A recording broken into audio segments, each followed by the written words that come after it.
Bluebeard, a modern retelling, Chapter 1.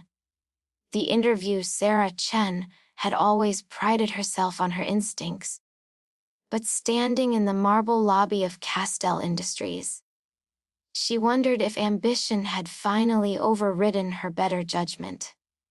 The receptionist, a young woman with perfectly manicured nails, glanced up with something that looked almost like pity when Sarah announced she had a 2 o'clock appointment with Mr. Castell. The woman directed her to the 15th floor, with a tone that suggested Sarah should reconsider. The elevator ascended silently, and Sarah checked her reflection in the polished steel doors. 28. MBA from Stanford, 3 years at a failing startup that had just declared bankruptcy. She needed this job. She needed it badly. The doors opened to reveal an office that was more art gallery than workspace. And there, silhouetted against floor-to-ceiling windows overlooking the city, stood Marcus Castell. He turned when she entered, and Sarah understood immediately why people called him Bluebeard. It wasn't his neatly trimmed beard, which was black, not blue. It was his eyes, an unsettling shade of gray, blue that seemed to see straight through her professional veneer. Marcus greeted her by noting that her reputation preceded her. 7 companies in 12 years, he observed. Each one more successful than the last. Each previous partner no longer in the picture. He asked if she'd done her research, his tone suggesting he already knew the answer. Sarah confirmed that she had. And she'd still come. He smiled at that, saying he liked smart and brave. The position was hers if she wanted it. CFO, equity stake, full access to all operations. With one exception. He pulled a sleek keycard from his desk drawer and explained that the building had 43 floors. She would have access to 42 of them. The basement level, sublevel 3, was off limits. Server maintenance. Proprietary systems, incredibly boring and highly confidential. The keycard he held was the only one that accessed it. And it would stay with him. Sarah felt a cold prickle at the base of her spine. But the contract he slid across the desk showed numbers that would change her life. She told him they were crystal clear and signed her name with a flourish that looked more confident than she felt. As she signed, Marcus smiled, and Sarah noticed he had very white teeth. Quackay Chapter 2. The honeymoon period. 3 months into her tenure at Castell Industries, Sarah had to admit that Marcus was a brilliant partner. Demanding, yes. Exacting, absolutely. But brilliant. The Q3 projections were exceptional. And when Sarah asked how he'd secured the Singapore deal so quickly, Marcus explained it was all about relationships. Everything in business came down to relationships, he said, and knowing when to walk away. They were working late again, alone on the executive floor. It had become their routine. Chinese takeout, spreadsheets, and conversation that had gradually shifted from purely professional to something else. Marcus paused over a spreadsheet and remarked that she'd never asked him about them. The others. Sarah deflected, saying it was none of her business, but Marcus pressed. He said curiosity was an asset in finance, and its absence made him wonder if she was afraid of the answers. Sarah set down her pen and met his unsettling gaze. Fine, she said. What happened to his previous partners? Marcus moved to the window. the city glittering below them like a circuit board. They became overconfident, he explained. Started asking questions about things that didn't concern them. Wanted access to areas that were restricted for good reason. They couldn't accept boundaries. So he dissolved the partnerships. He'd protected what was his, as any good businessman would. Then he announced he was going to Hong Kong the following week for a trade conference. He'd be gone for 10 days. And she would be in charge. Complete authority. He turned back to her, something flickering in those blue, gray eyes. He trusted her, he said. She shouldn't disappoint him. Quacky Chapter 3. The key Marcus left on a Sunday evening. By Monday morning, Sarah had reorganized the quarterly review schedule and renegotiated 2 vendor contracts. By Tuesday, she'd forgotten about the forbidden basement level entirely. By Wednesday, she couldn't stop thinking about it. She found herself pacing her apartment with a glass of wine, talking to herself while her cat, Fitzgerald, watched with green-eyed judgment. It was probably just servers, she told herself. Boring corporate infrastructure. She wasn't going to snoop. She wasn't some curious teenager in a fairy tale. She was a professional. Thursday. She stayed late, working on the annual budget. The executive floor was empty. Silent except for the hum of the air conditioning. Marcus's office door was closed but unlocked. It was always unlocked when he was away. A gesture of trust, he'd said. Sarah stood in the doorway, illuminated by her laptop screen. The key card was probably in his desk. Middle drawer, where he'd taken it from that first day. She could look at it. Just look. That wasn't really violating anything. Her hand was on the drawer before she'd made a conscious decision. The key card was there, matte black with a silver magnetic strip. Sublevel 3 printed in small letters. She picked it up. It was warm, as if recently handled. Friday morning, Sarah called in sick for the first time since starting at Castell Industries. Because Friday morning, at 2:47 a.m., she'd made a decision. She was going to the basement. Quackay Chapter 4. Descent. The elevator to sublevel 3 required 2 confirmations. The keycard and a thumbprint scanner that Sarah bypassed using a trick she'd learned from a hacker. Ex-boyfriend. Some skills, she reflected, were universally applicable. The descent felt longer than it should. The elevator was older than the ones servicing the main building, with flickering fluorescent lights and a mechanical groan that made Sarah's stomach clench. She whispered to herself that it was just a server room, trying to calm her racing heart. The doors opened to darkness. Motion sensors kicked in, and industrial lights hummed to life one by one, revealing a corridor that stretched far beyond what the building's footprint should allow. The walls were concrete, unmarked. The air smelled of metal and something else. Something organic and wrong. Sarah's heels clicked against the floor.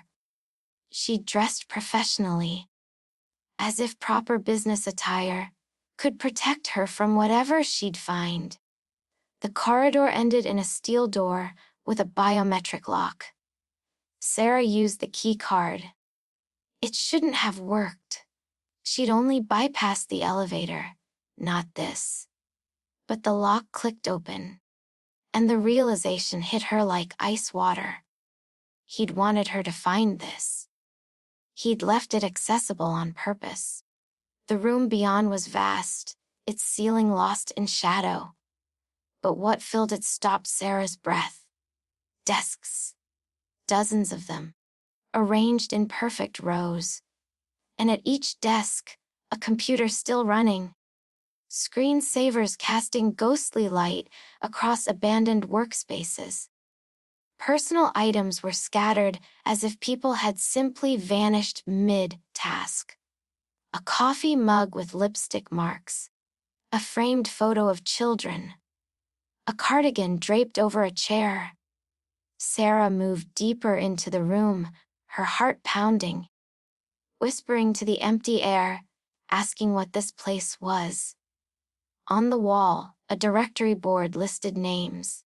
She recognized 3 of them immediately, Marcus's previous business partners. But there were dozens more. Employees, according to the titles.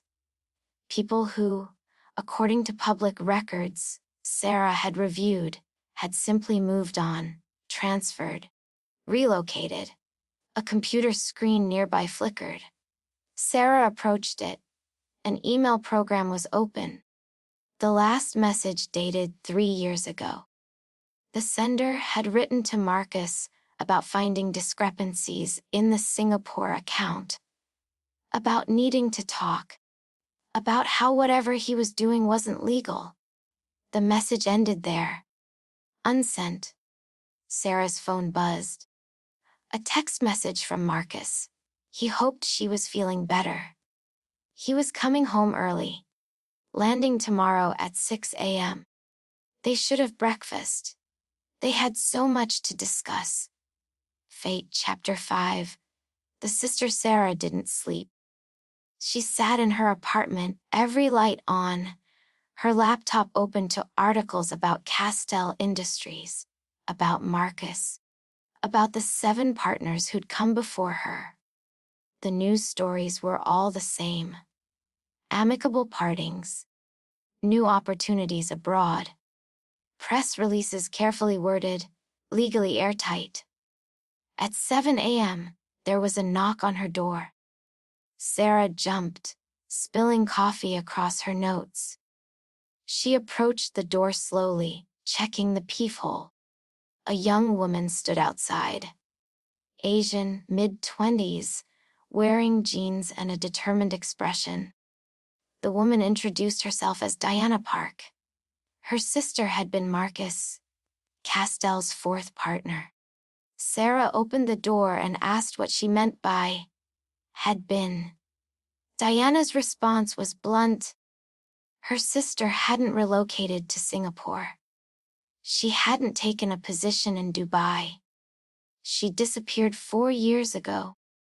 And Diana had spent every day since trying to find out what happened to her. Diana entered without waiting for an invitation, pulling out a laptop covered in stickers. She asked Sarah if she'd gone to the basement, noting that was why Sarah looked scared, why she looked like she hadn't slept. When Sarah asked how Diana knew, the younger woman explained it was because that's what they all did. The ones who got curious. The ones who couldn't leave well enough alone. Diana's sister had told her about the keycard 2 days before she vanished, instructing Diana to find the next partner if anything happened, to warn them. Diana opened her laptop, showing Sarah a file folder dense with documents. Marcus Castell wasn't his real name, she explained. He'd been building and dissolving companies for 30 years. Different names, different cities, always the same pattern. He found talented partners, used them to build legitimacy, and when they got too close to his real operations, they disappeared. Sarah asked what real operations Diana meant, what he was actually doing. Diana's answer was chilling. Money laundering on a scale Sarah couldn't imagine. But it was more than that. The people who disappeared weren't just killed or paid off. They were erased. Social security numbers reassigned. digital footprints scrubbed. It was like they'd never existed. Sarah protested that such a thing was impossible in the digital age. But Deanna countered that it wasn't if you had the right connections. Government contracts, access to databases, blackmail material on the right people. Diana's sister had figured it out. She'd found proof. And then she was gone. Sarah's phone buzzed again. Another text from Marcus. Change of plans. He was at the office now. She should come in when she felt better. He'd missed their talks. Hey, Chapter 6. The planned Diana's studio apartment was a conspiracy theorist's dream. Walls covered in photographs, connected by red string. Whiteboards filled with timelines. Stacks of files labeled with names Sarah didn't recognize. Sarah suggested they should go to the police. But Diana shut that down immediately. What would they tell them? That her sister disappeared, but there was paperwork showing she'd moved overseas. That a legitimate businessman had a secret basement. Diana had tried everything 4 years ago. Marcus had friends in law enforcement, in the courts. The last detective who'd taken Diana seriously had ended up retiring early. Diana pulled up a file on her computer, explaining that she'd been building a case anyway. Everything she could find about his operations, his network, his patterns. She just needed one thing: access to the source. Someone inside who could get the real files. Sarah understood immediately. The basement. Diana needed what was on those computers. But Deanna corrected her. Not just the computers. There was a server room further back. Her sister's last message had mentioned it. That's where Marcus kept the real records. Everything he'd done. Everyone who'd disappeared. If they could get that data, they could bring him down. Sarah thought about the empty desks, the abandoned coffee mugs, the email that ended mid-sentence. She voiced what they both knew. Marcus was aware she'd gone down there. That's why he was coming back early. She was next on his list. Diana agreed, but pointed out that Sarah had something the others didn't. She had Diana, and she had advance warning. Diana pulled out a flash drive and explained that it contained a program that would copy everything on Marcus's servers and send it to a secure location. But someone needed to plug it in, initiate the transfer, and keep Marcus distracted for at least 2 hours while it ran. Sarah asked what would happen after 2 hours, when Marcus realized what they'd done. Diana's answer was simple. They'd run. And they'd hope the evidence was enough to stop him before he stopped them. Sarah looked at the flash drive, small and innocuous in Diana's hand, and asked when they would do this. Diana's response was immediate: tonight. Marcus would expect Sarah to be scared to avoid him. She should show up instead. Act normal. And when the opportunity came, get to that server room. Peke Chapter 7. The confrontation. Sarah arrived at Castell Industries at 8 p.m., wearing her best suit like armor. The building was nearly empty, just security guards and a few ambitious analysts working late. Marcus was in his office, exactly as she'd expected. He looked up when she entered, and his smile was warm, genuine, the smile of a trusted partner. He remarked that she looked better, that he'd been worried. Sarah deflected, saying it was just a 24-hour bug, that she was fine now. Actually, she wanted to go over the Hong Kong numbers with him. There was an opportunity in the manufacturing sector. She thought they should discuss. She kept her voice steady. Professional. Marcus gestured to the chair across from his desk, commenting on her diligence. That's what he appreciated about her, he said. Her dedication. He poured 2 glasses of scotch from a crystal decanter. Sarah accepted hers but didn't drink. Marcus observed that the difference between her and the others was restraint. Discipline. The others had let curiosity get the better of them, started poking around in areas that didn't concern them. Sarah agreed that people made mistakes when they forgot their place. Marcus nodded approvingly. Boundaries existed for a reason, he said. Trust required knowing when not to ask questions. He raised his glass in a toast to partnership and to trust. Sarah raised hers. Let the rim touch her lips without drinking. The scotch smelled expensive and faintly bitter. Then Marcus mentioned he'd had an interesting call while in Hong Kong. From building security.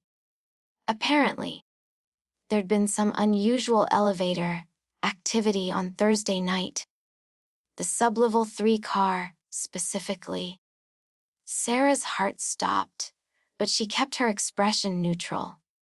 She suggested it was probably maintenance, reminding him that he'd said there were proprietary systems down there. Marcus agreed that's what he'd thought. But maintenance logs showed no scheduled work, and the biometric bypass had been quite sophisticated. The kind of thing someone with a computer science background might attempt. He set down his glass with a soft click.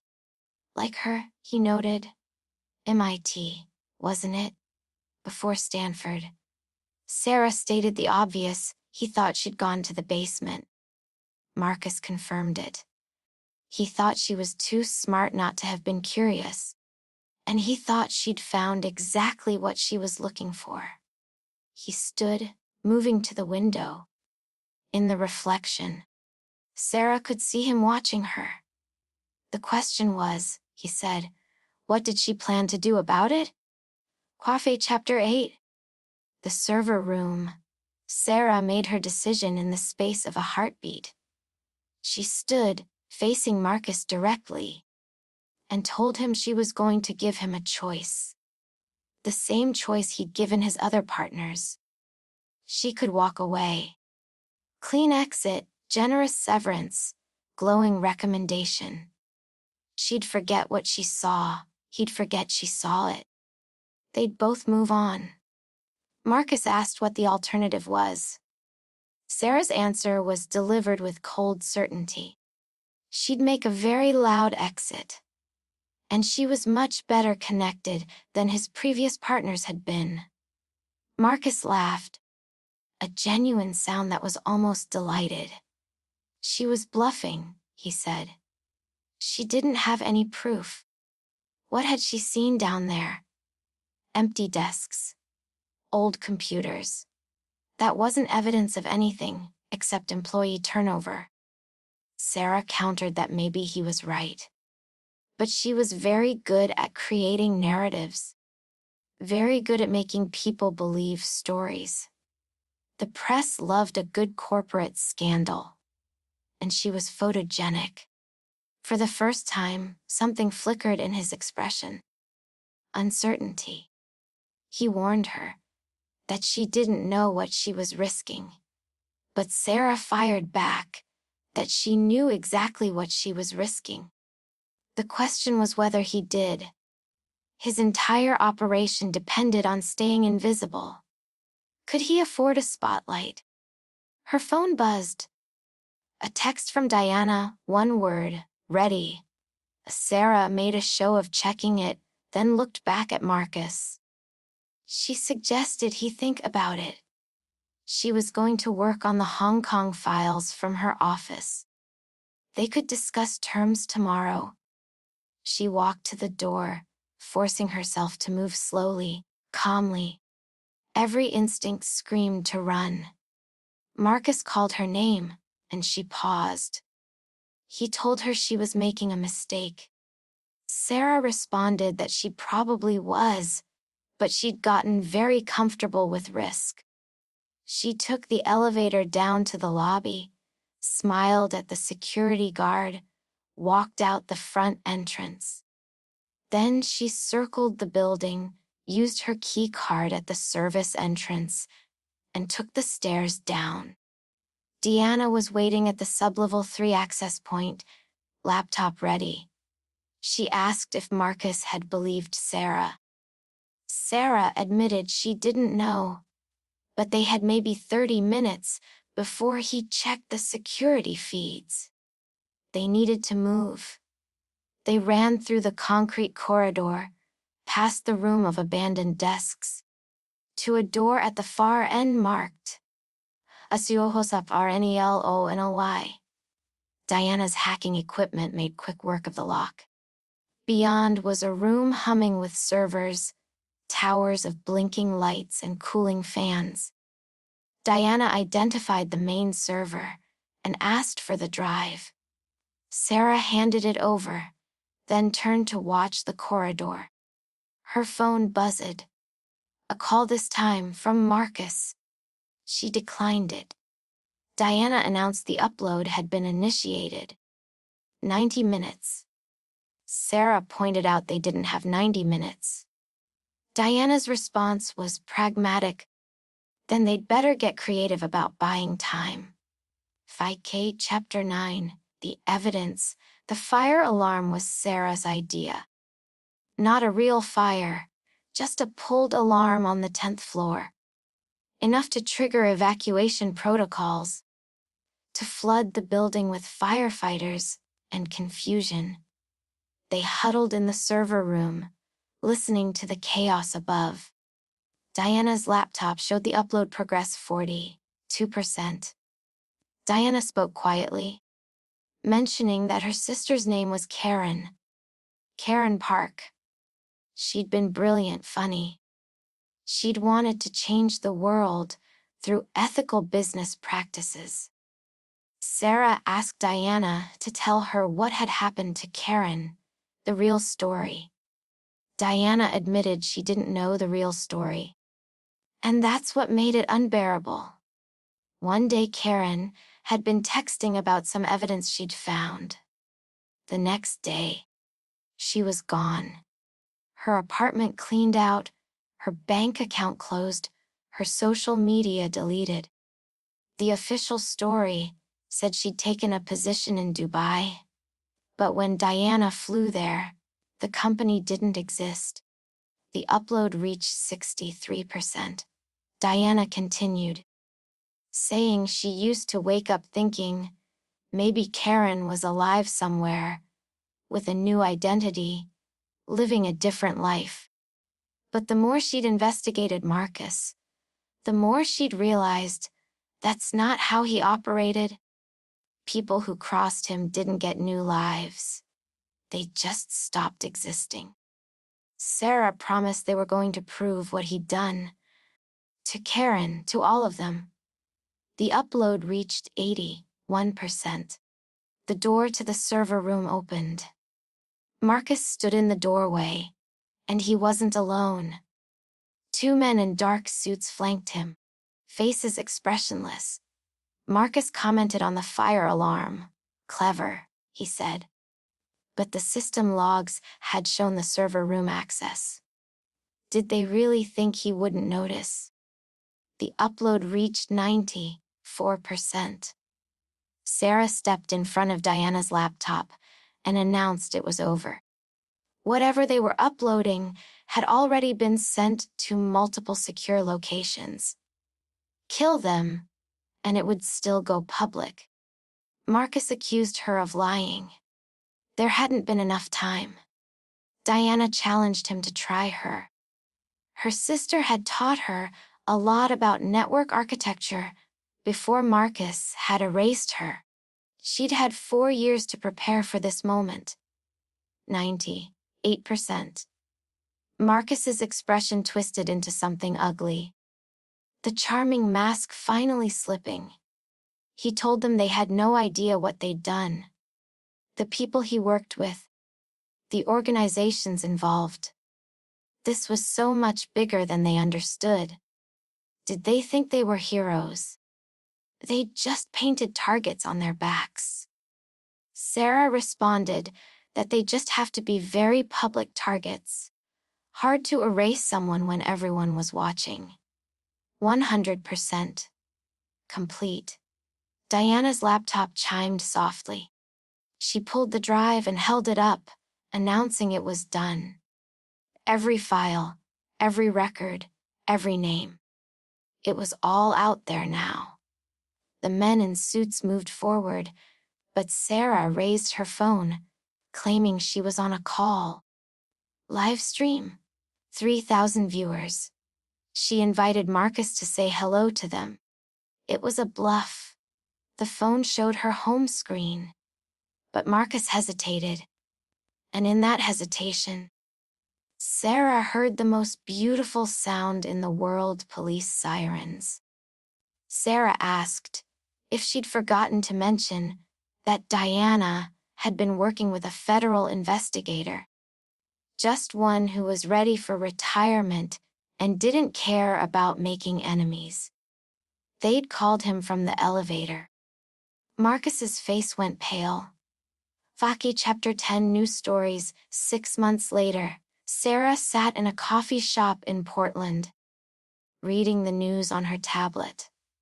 The Castell Industries scandal had made headlines for weeks.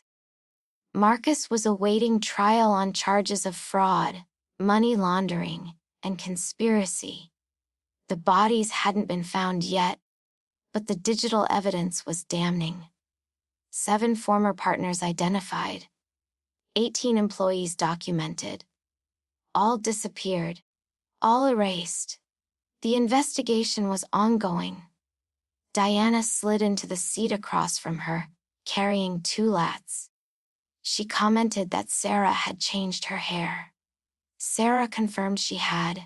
New city, new look. Diana said she actually liked Seattle and might stay a while. They sipped their coffee in comfortable silence, the kind of silence shared by people who'd been through war together. Diana mentioned they'd found something in the Singapore account files, a reference to Karen. She might have made it out. Witness protection, new identity. They were following up. Sarah observed that Diana could have hope.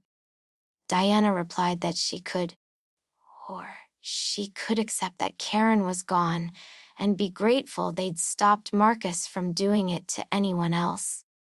Sarah reached across the table and squeezed Diana's hand, telling her she could do both. A woman at the next table leaned over with her phone and asked if Sarah was Sarah Chen, the whistleblower. When Sarah confirmed it, the woman thanked her. Her daughter was starting business school next year, and Sarah had given her a different kind of role model. Someone who chose truth over money. After the woman left, Diana smiled and asked how it felt to be the hero of the hour. Sarah's answer was honest, terrifying, exhausting. And right. Sarah's tablet chimed with an email from a law firm. Subject line: employment opportunity, ethics consultant position. She deleted it without reading. She announced she was done with corporate consulting. She was thinking of teaching. Maybe writing. Diana asked what she'd write about. Sarah explained she wanted to create a book about recognizing dangerous patterns in business relationships.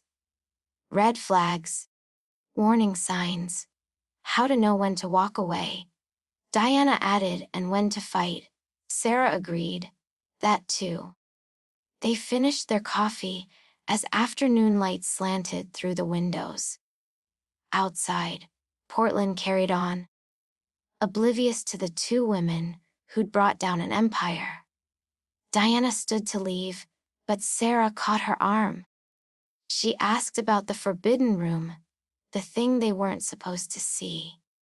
In the old story, it had been a room full of dead wives. What did Diana think was in theirs? Diana's answer was simple: the truth. The one thing monsters can't survive. Diana left and Sarah opened her laptop. A blank document waited. She titled it, "Modern Monsters, a Guide to Corporate Predators." Then she began to write. She typed the opening. Once upon a time, there was a man with cold eyes and colder intentions.